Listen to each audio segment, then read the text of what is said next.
Good morning. My name is Kristina Orisic. I'm the Deputy Executive Director of the Geneva Center for Security Policy, the GCSP, who is hosting every year the Cyber 912 Challenge.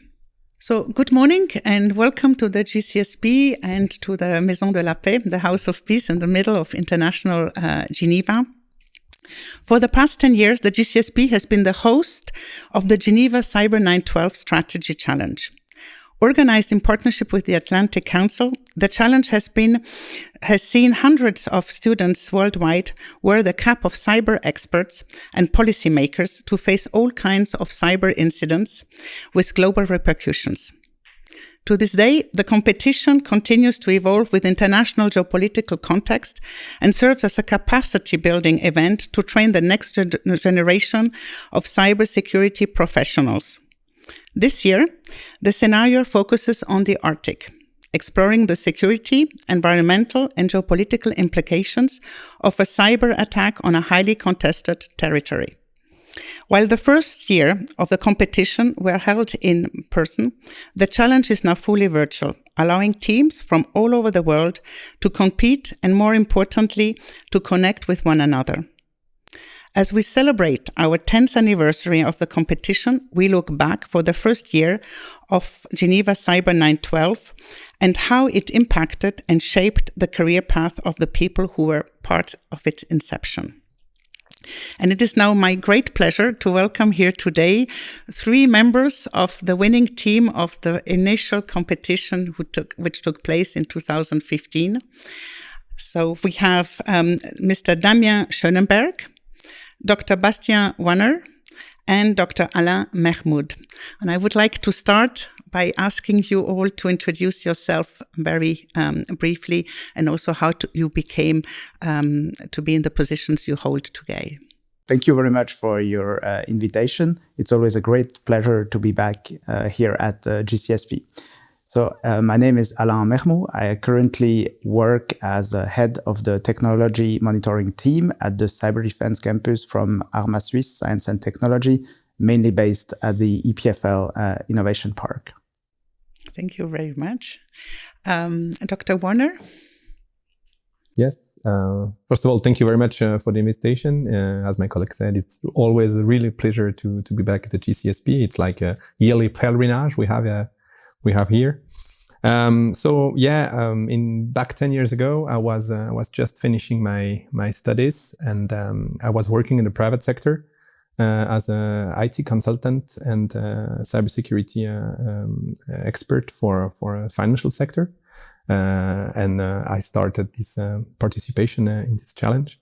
And today, 10 years after, I'm working for the Swiss Armed Forces Cyber Command in the staff, and I'm a senior advisor on the cyber defense subject. So challenge was really something interesting for us all. Okay, I'm really happy to hear that, and very, very fascinating careers. And last but not least, Mr. Schönenberg. Thank you for the invitation. I'm Damien Schönenberger, and when I took part in the contest here, I was in the study at the military academy and also at the ETH Zurich. And before that, I graduated IT and had a career in the military. And now also because of the Cyber Student Challenge, I work in the cyber field of the Federal Administration as a cyber threat intelligence analyst. So I see you really have very, very fascinating and diverse careers. So let us go back to the first challenge and your experience in participating in this challenge. So Alain Mahmoud, would you like to share a bit how you've prepared and what the key takeaways were of your participation in this challenge? Sure. So back in 2015, I was a first-year PhD student and I was doing my literature review. And this is how I actually found out about GCSP publication on cybersecurity. And also, I remember being on the website of GCSP, and I saw this very interesting announcement about the challenge. Obviously, the challenge was not very well known 10 years ago. So I decided to participate, and I had to put together a team. So I contacted my colleagues and friends I already knew. So Bastien, he was working, as he said, as a consultant in the IT sector. So I think he had a really good profile for the team. And also Damien had an IT background and was at the military academy at ETH Zurich, where I was a scientific collaborator. I also contacted Michel Herzog, that couldn't make it, unfortunately, today. He used to work at the Center for Security Studies at ETH Zurich, so he had more the policy background. And last but not least, I also had to find a coach, Marc Enauer, that had a lot of experience in this domain. He obviously was more senior than us, and he really, I think he made a great difference in coaching us.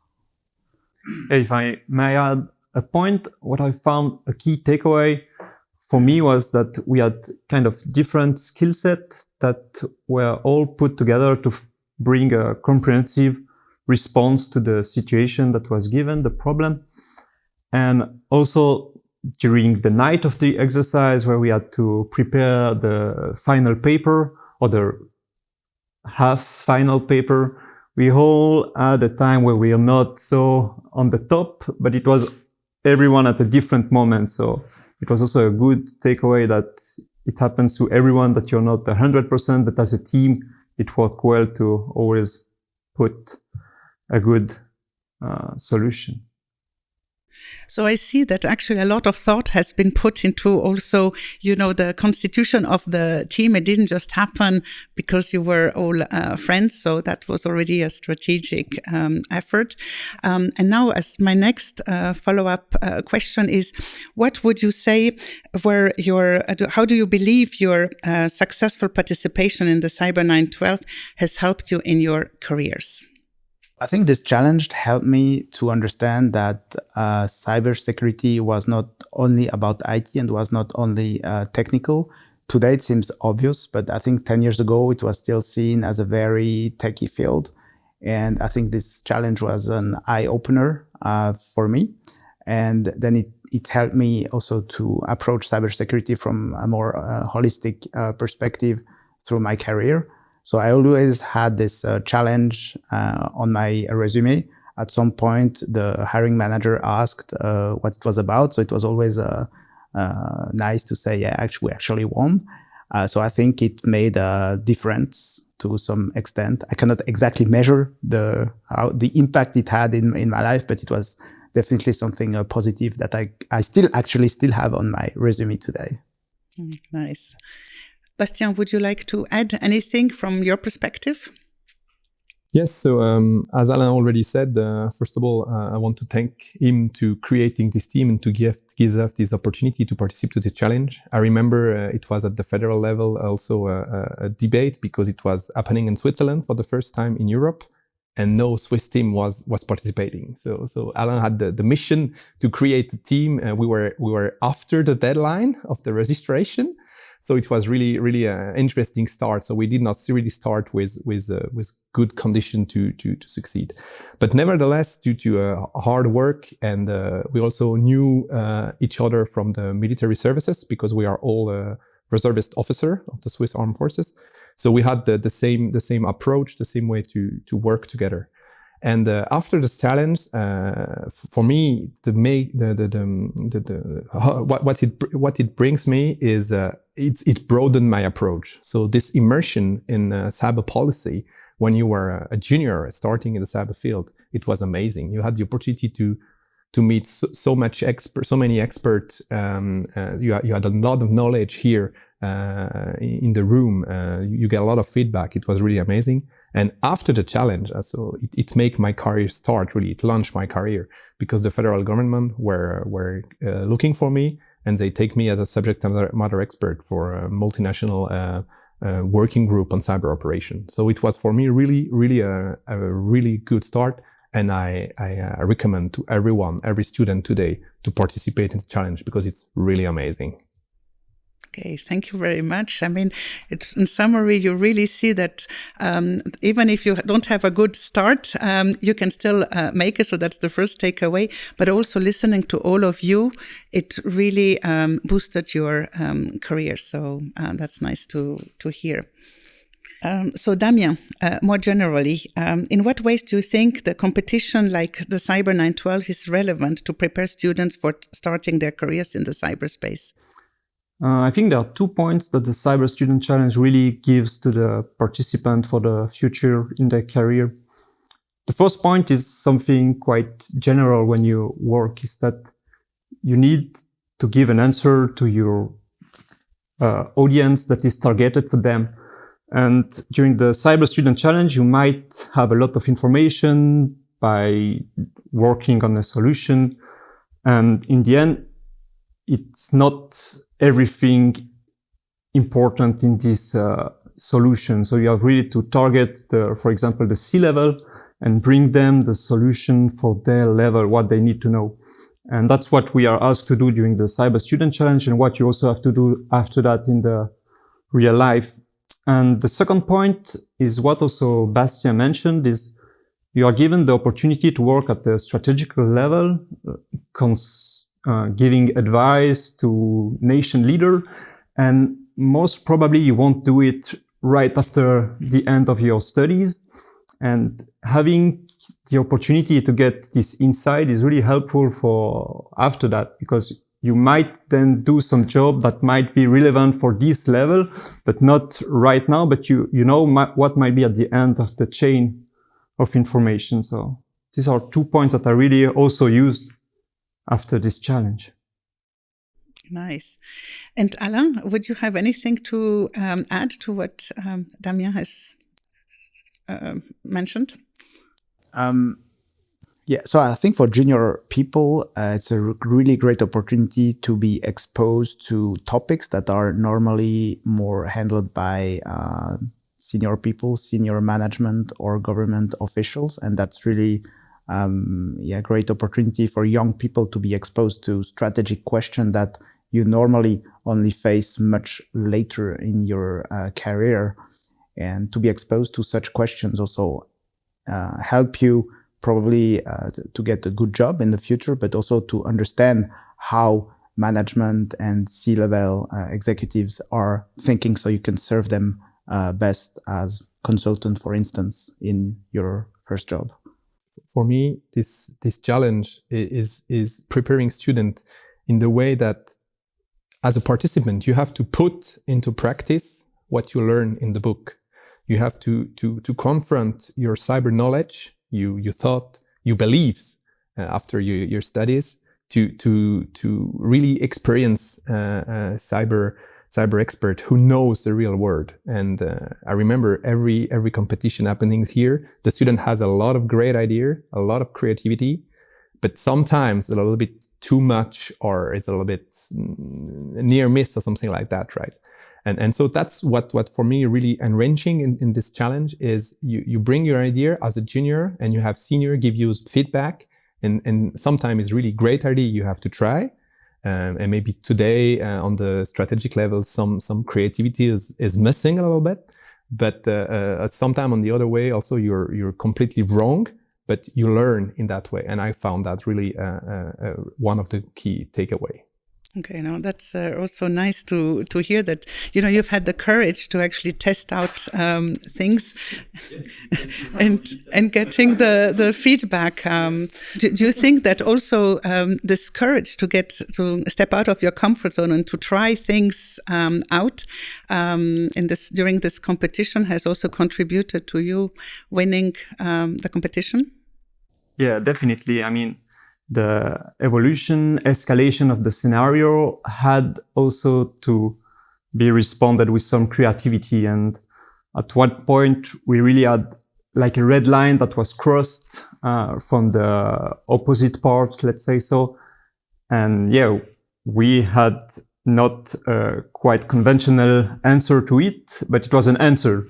And what we've heard from other teams is that some other team stayed more conventional and not trying to take a different approach and it was like no evolution of the response they were giving. Okay, so now leaving a bit the topic of the competition itself 10 years ago, in the field of cybersecurity and the cyber space, the evolutions in the last 10 years have been really exponential. So how would you say has the landscape evolved since you took part in the Cyber Challenge 10 years ago? And maybe we start with you. Yeah, that's a very good question. I think the reality surpassed the fiction. I mean, every year in the Cyber 912, you are developing a scenario. Every year, something different. Every year, another topic, another focus, another main effort.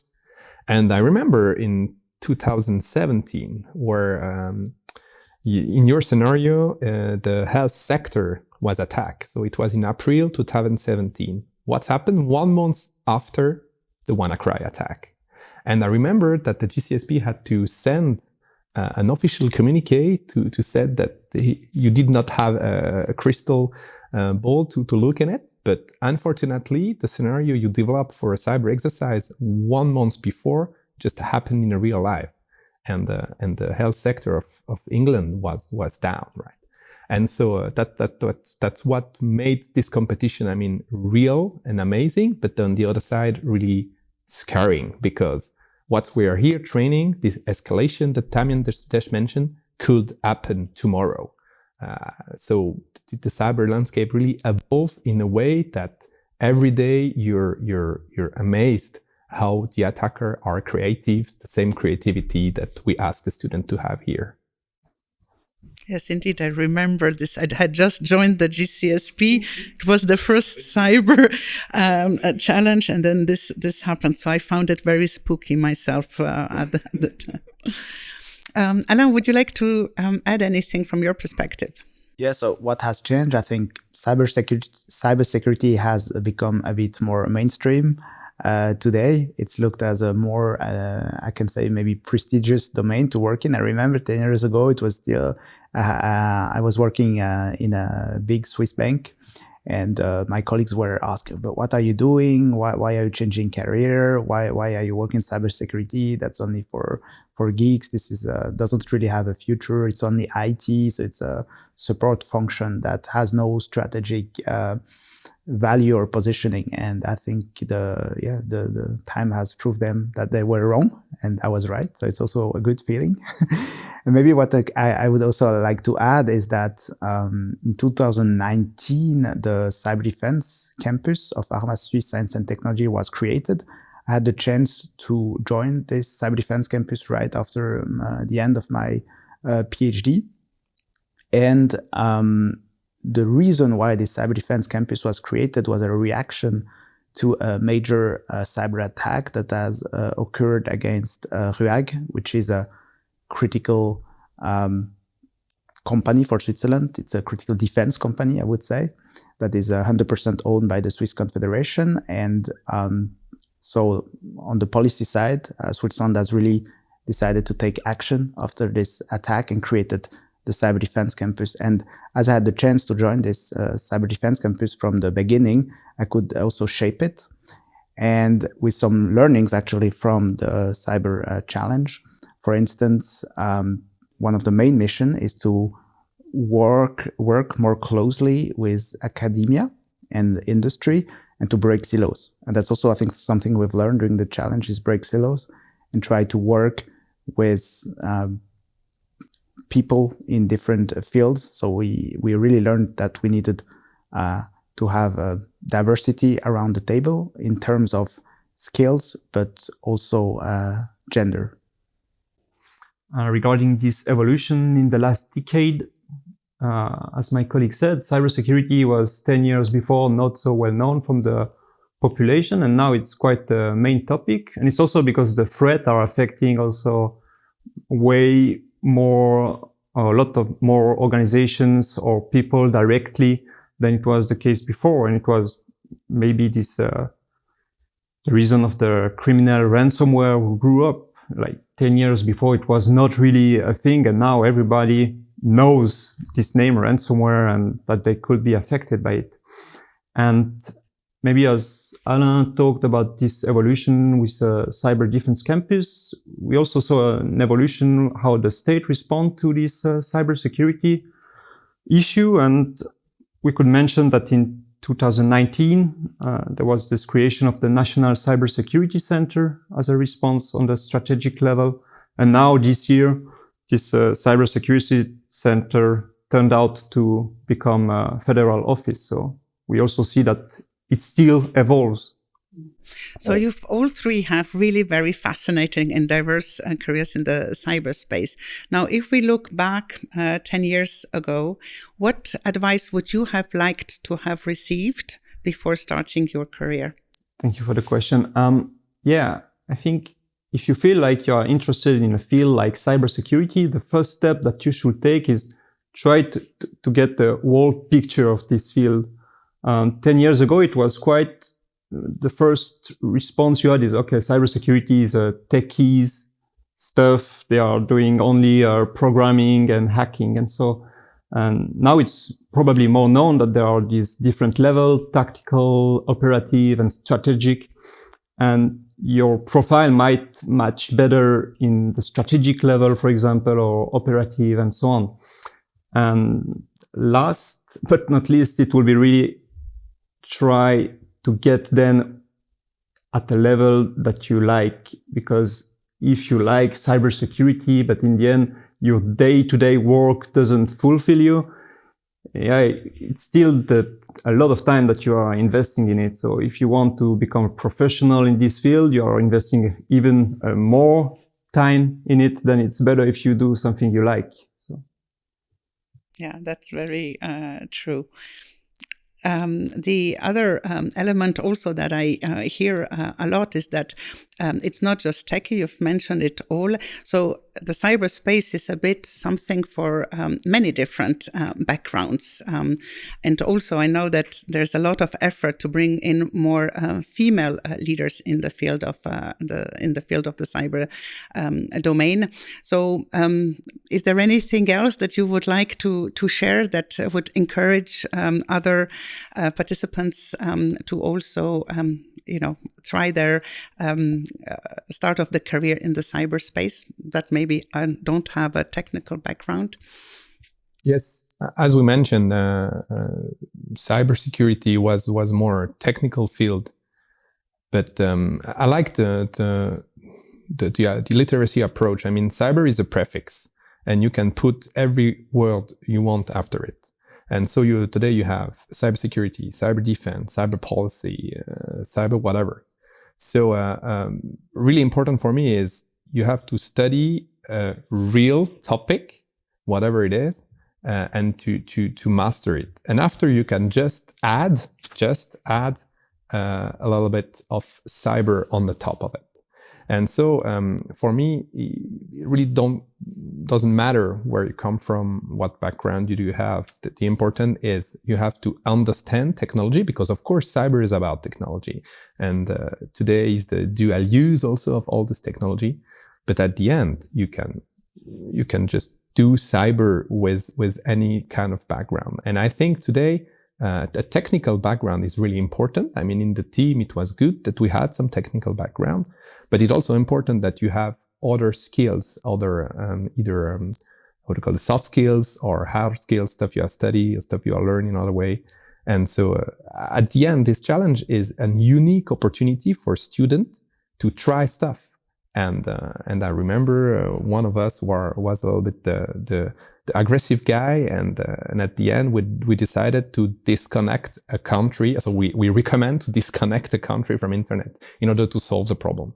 And one of the judge was an ambassador, maybe from this country, and he did not like at all this approach.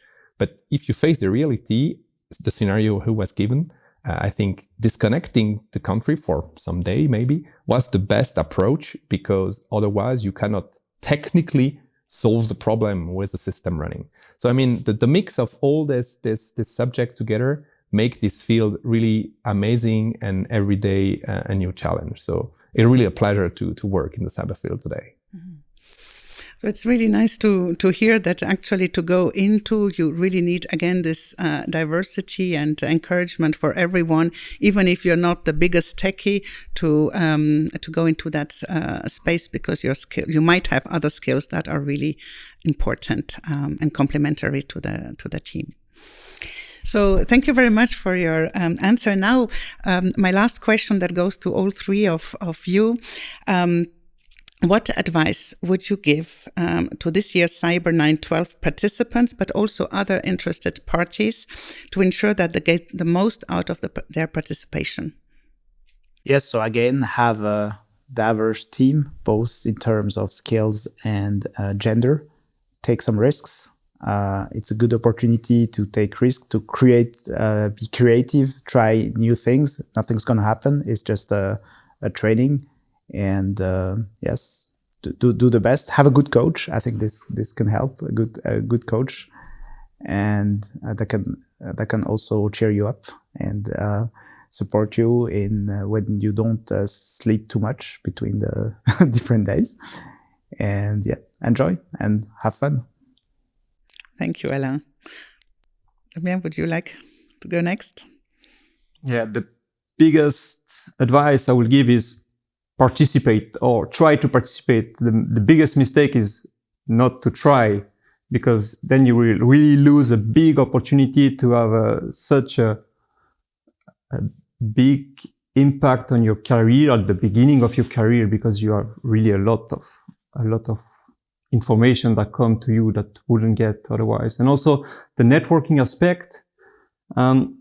Maybe now it's not the same as before, because we were physically all here and could share much more. But what stays is I have a lot of people that I met after the Cyber Student Challenge in my professional life that also took part in the Cyber Student Challenge. And it was directly a bridge, a connection to them, that you could try or start to speak on a common matter or a common topic. And the last advice, really for the competition itself, is don't try to bring the perfect solution, but too late. Really try to achieve a solution that works on time. Okay, very important, this last point, indeed. Bastien, would you like to? First of all, my advice will be, you have to arrive at the challenge prepared, and you have to know the cyber policies. And I think for us 10 years ago, it was a little bit easier, because it was not cyber everywhere. And now you have cyber everywhere, and the devil hide in the details.